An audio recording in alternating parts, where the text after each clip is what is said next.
En el pueblo del que son originarios mis padres, existe una leyenda sobre las brujas. Se dice que ellas vuelan montadas en una escoba. Hay ocasiones en que se convierten en bolas de fuego o en lechuzas. Al igual que cuando ellas transitan por el cielo se escucha un ruido tenebroso que estremece al menos creyente. Hay que tener cuidado cuando se transita por las noches, porque pueden robar el alma. Eso es parte de la imaginación de los pobladores de ese lugar. Yo no nací en ese pueblo, así que conozco poco de esta leyenda. Cuando mis padres eran jóvenes, decidieron irse a vivir a la ciudad, para que nosotros tuviésemos un mejor futuro. Eso no impidió que nos reuniéramos con frecuencia al lado de nuestros familiares en el poblado. Desde que era pequeña me gustaba acercarme a escuchar las pláticas de los adultos, porque de alguna manera siempre aludían a cosas extraordinarias que existen en ese lugar. Por la noche, me ponía a observar el cielo para poder ver todo lo que se decía de ellas. Sin embargo, nunca logré ver a ninguna bruja. Lo extraño era que los adultos afirmaban acontecimientos ocurridos a ellos. Por ejemplo, un día estaban reunidos varios hombres alrededor del kiosco. Entre ellos se encontraba don Cleto, el cual ya se había tomado algunos mezcales y pretendía continuar con la borrachera en el barrio de la Cantería. Sus amigos no querían acompañarlo, pero él insistía en que fueran a una cantina que estaba en ese lugar. Después de varios intentos, ellos lo disuadieron de que fuera, ya que era peligroso porque podía aparecérseles una lechuza. Yo me encontraba agazapada detrás de un árbol frondoso que estaba muy cerca de ellos. Con cautela volteé al cielo para ver si era cierto lo que ellos decían, pero no vi ningún ave volar. Estaba dispuesta a retirarme del lugar porque creí que solo eran palabras sin sentido. En eso, escuché con claridad a don Juan que decía que no solamente se aparecían en el barrio de la Cantería, sino también en otros barrios, pero principalmente les gustaba realizar sus extraños hechizos y misas negras en el Cerro de la Muerte. De acuerdo a lo que he escuchado a ellas, les agrada ese cerro, porque en él se derramó mucha sangre, lo cual es propicio para sus prácticas. Don Cleto continuó con su charla. Él dijo que cuando ellas se convierten en lechuzas se posan sobre los árboles para estar al acecho de las personas que pasen por ese lugar. Cuando un incauto camina por ese rumbo, ellas se dejan ir sobre el rostro de las personas y con sus fuertes uñas así como su filoso pico, les arrancan los ojos y la lengua. Ya no quise quedarme por más tiempo a escuchar a don Cleto hablar sobre todas las aberraciones que hacían ellas. No puedo negar que por mi edad y la forma en que don Cleto aseguraba su existencia, sí me dio mucho miedo. Preferí alejarme y tratar de no creer en todo lo que escuchaba. Para esa hora ya mi madre me estaba buscando con desesperación. Le dije que estaba escuchando las pláticas de los señores. Ella me dijo que no creyese en nada de lo que decían en el pueblo, solamente eran habladurías de las personas para entretenerse en algo. Me sentí confiada y tranquila con lo que me dijo mi madre. Ella era de ese lugar y sabía mejor que nadie lo que se decía y lo que ocurría ahí. Con el tiempo, poco a poco se fueron espaciando las visitas al lugar de origen de mis padres, por ocupaciones que cada quien tenía. Un día una llamada por teléfono nos avisó de la muerte de mi abuelo paterno. Nos preparamos para acudir al funeral. Creo que ya había pasado mucho tiempo después de aquella reunión de niños. Ahora los primos nos habíamos convertido en jóvenes. Después de que concluyeron las exequias pudimos juntarnos y platicar como lo hacíamos cuando éramos pequeños. No todos nos fuimos del pueblo, hubo parientes y amigas que se quedaron en ese lugar. Me dio mucho gusto reencontrarme con personas que estimo y que hace tanto tiempo que no los veía. Entre ellas estaba Adela, una de mis mejores amigas en la infancia. Cuando ella me vio pensé que le daría el mismo gusto que a mí. Sin embargo, la vi distante y poco afectuosa. Ella trataba de evadirme a toda costa. Busqué el momento propicio para hablar con Adela hasta que lo logré. Yo la abracé con calidez y ella solo se limitó a decir un simple hola y se retiró. Durante unos minutos, me quedé parada observando su retirada. No logré comprender en ese momento su lejanía, si de niñas fuimos cómplices de más de 2 travesuras, pero también supe que su madre tenía poco tiempo que había fallecido, así que no quise insistir. En otro momento sería oportuno hablar con ella. Ocurrió en el pueblo la muerte inesperada de un joven, hijo de don Juan. Supuestamente él se había ahogado en el río. Lo extraño de este acontecimiento es que él era uno de los mejores nadadores. Siempre que nos íbamos a bañar al río, él nos animaba a adentrarnos en la parte más profunda del mismo. La mayoría le argumentábamos que no sabíamos nadar, en cambio él se daba el lujo de hacer todo tipo de piruetas sin tener ningún percance. Asistimos al funeral de Mario. Ahí logramos coincidir varios de los que fuimos compañeros de juego.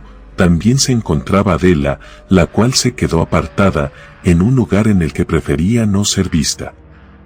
Sin embargo, en esta ocasión decidí tener un acercamiento con ella. Al principio, solo se limitó a esbozar una ligera sonrisa, se disculpó y se retiró del lugar. Esta vez no la dejaría ir, necesitaba saber cómo se encontraba después de lo ocurrido a su madre.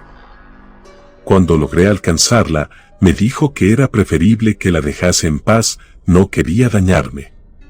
Después de estas palabras, Adela comenzó a llorar. Me dijo que le dolía la muerte de su madre, pero más lo que sucedió después de sepultarla. En ese momento no comprendí lo fuerte de sus palabras. Quedamos de vernos en otro lugar para poder conversar con calma. Al día siguiente nos vimos en un lugar tranquilo. Ella me dijo que si la podía acompañar al cementerio, a llevar flores a la tumba de su madre.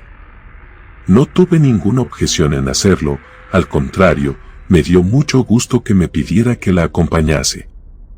Era el mediodía y el cementerio se encontraba un poco concurrido por la muerte de alguien más del pueblo.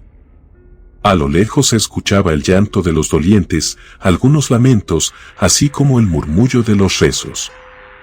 Conforme nos alejamos de aquella tumba, todo se escuchaba como un suave susurro doloroso.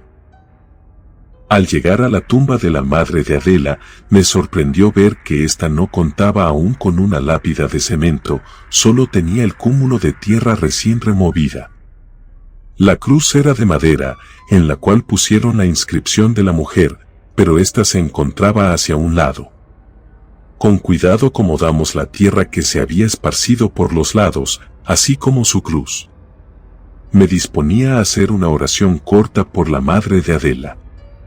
De pronto, ella me detuvo, se puso el dedo índice en la boca haciéndome la señal de que guardase silencio. No lo comprendí, pero quise hacer lo que ella me decía. A nuestro regreso Adela me dijo que tenía miedo de que el espíritu de su madre no estuviese descansando. Bajo la sombra de un frondoso árbol que se encontraba en el cementerio, Adela me compartió que desde la muerte de su madre la estaba soñando todos los días. En su sueño ella le decía que pronto iba a regresar, que no estuviese triste por su ausencia, ya que en poco tiempo estaría de nuevo con ella. De igual manera me dijo que a su madre siempre le llamó la atención las cosas ocultas. En una ocasión supo de una curandera que hacía sanaciones por medio de la herbolaria y otros métodos. Fue en su búsqueda en un pueblo cercano. A partir de esa vez que su madre acudió con esa mujer, ya no dejó de ir. Con mucha frecuencia la visitaba con el argumento de que iba por hierbas que la hacían sentir bien. Eso no fue todo. Conforme pasó el tiempo, notó en su madre cambios de conducta. De repente la escuchaba hablando con alguien. También llegó a escuchar sonidos extraños muy entrada la noche. Una vez se quedó despierta para saber qué era lo que hacía su madre por las noches, ya que en varias ocasiones la veía venir de la calle. Esa noche que ella se levantó a la 1 de la madrugada, la escuchó hablando con un fetiche que ella misma había elaborado, el cual daba la apariencia de un muñeco que depositaba en una caja de metal y que guardaba en su armario.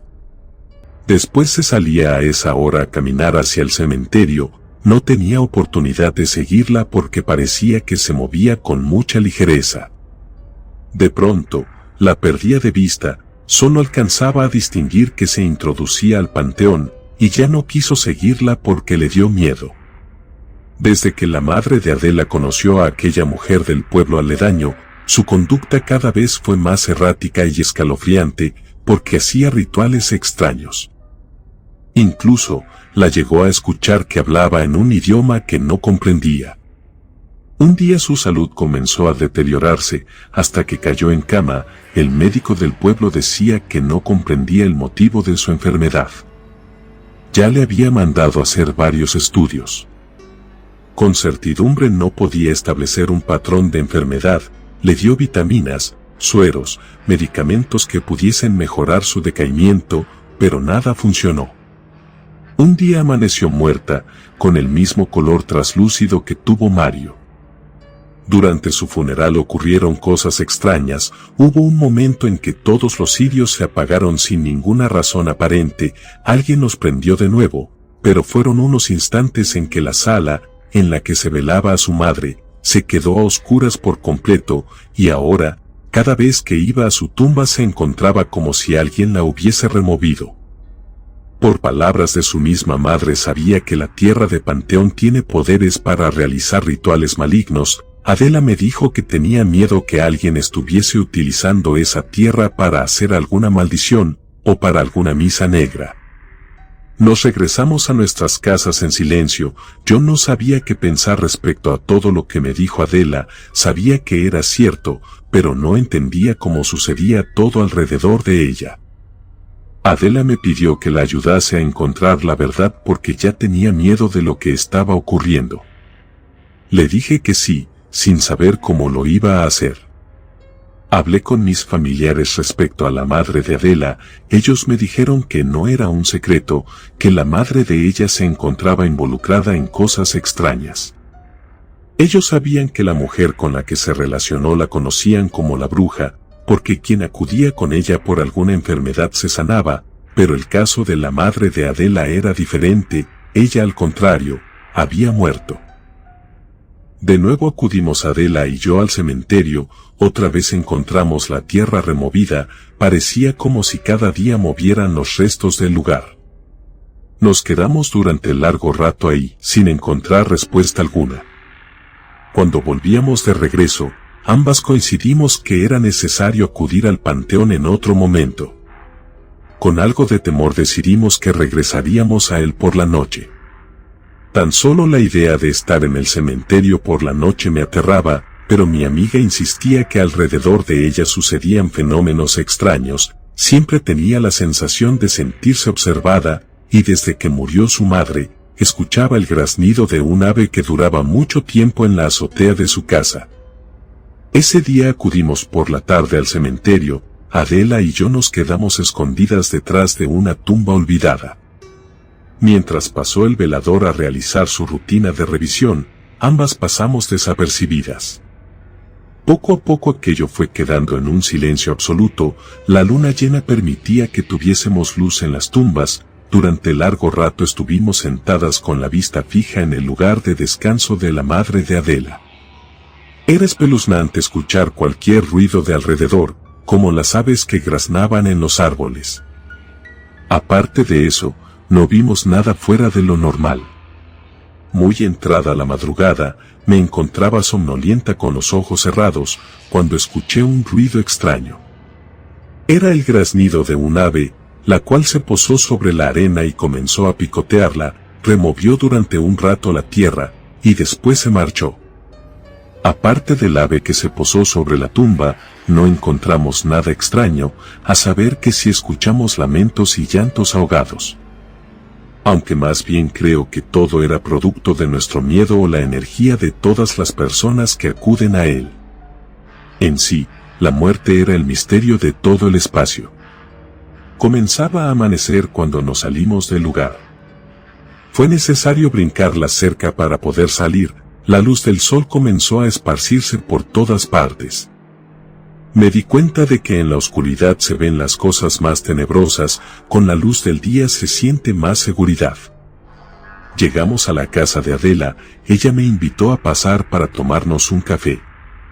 Comenzamos a charlar de actividades divertidas durante nuestra infancia, fue la primera vez que la vi reír a carcajadas. Nos encontrábamos sumergidas en las anécdotas, cuando de repente se escuchó un ruido estruendoso en la habitación del fondo. Ambas corrimos hacia el interior, yo iba adelante y alcancé a distinguir una sombra que se escurría atrás de la casa.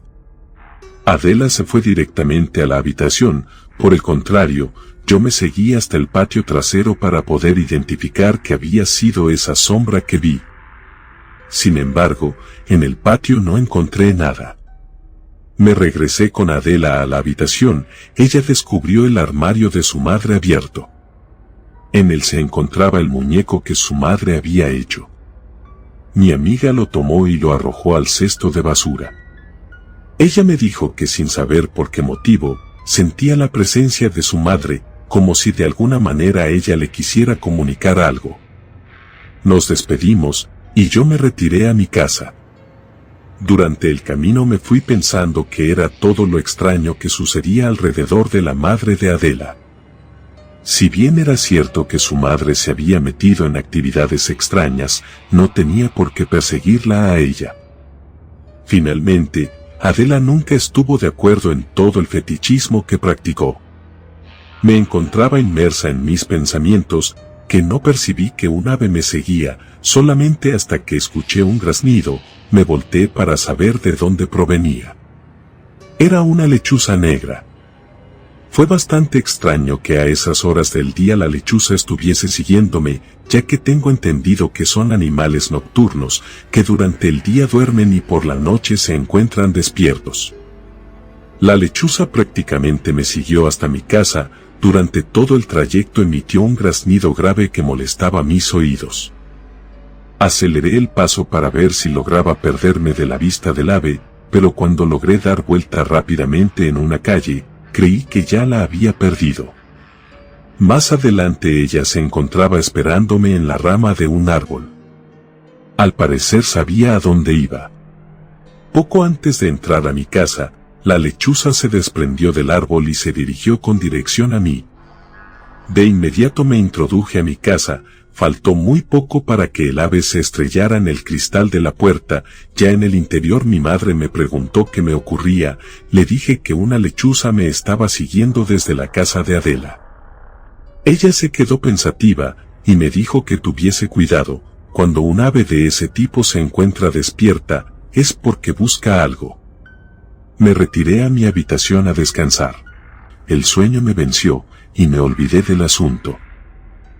Por la tarde Adela fue a buscarme a mi casa, me dijo que era urgente que la acompañara. Al llegar a la vivienda encontramos la habitación en completo desorden, al parecer, alguien buscaba algo, pero no sabíamos quién era, ni qué estaba buscando. Me quedé el resto del día a hacerle compañía a mi amiga, ya no ocurrieron sucesos extraños, pero cuando se hizo de noche, escuchamos el graznido de un ave. Nos asomamos a la ventana y pudimos ver a una lechuza que se encontraba entre las ramas del árbol. Esa noche me quedé a dormir en casa de Adela, pasamos una velada agradable. Por la mañana me retiré a mi casa. Cuando caminaba por las calles comencé a ver varias personas reunidas en un punto, me acerqué para saber qué estaba sucediendo. De inmediato un señor me dijo que habían encontrado muerto a un joven en la calle. Pregunté cuál había sido la causa, pero no supieron decirme con exactitud lo que había sucedido. Solo me explicaron que él salía de trabajar muy noche, y ya no llegó a su casa, se dieron a la tarea de buscarlo, hasta que lo encontraron muerto en una banqueta de la calle.